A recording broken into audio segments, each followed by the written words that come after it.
હર હર મહાદેવ. તો હેલો મિત્રો, કેમ છો? મારી ચેનલમાં નવા હોય તો વિડીયોને લાઈક કરી દેશો અને બેલ આઇકન દબાવતા જજો. જો માણસને મૃત્યુ આવે ત્યારે ગવાતું ભજન આપણે એક સંભળાવશું કે ચીઠી ફાટશે ઉપર વાળાની અને વેળા થાય ઉપર જવાની. જો તો પાણીનો લાડવો મૂકશે પણ જરૂર નહીં હોય તારે ખાવાની.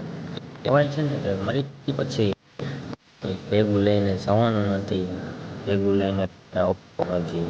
તો આજે એવું જ કંપનીમાં જમવાનો પ્રોગ્રામ છે, તો શાંતિથી જમશું અને આગળ મારા બ્લોગમાં તમે બન્યા રહેજો. ખૂબ સરસ રીતે આપણે ભોજનનો આનંદ માણીશું. તો ત્યાં લગી મારા બ્લોગમાં બન્યા રહેશો અને વિડીયોને લાઈક કરી દેજો, ચેનલને સબસ્ક્રાઈબ કરતા આવજો. હર હર મહાદેવ, જય માતાજી.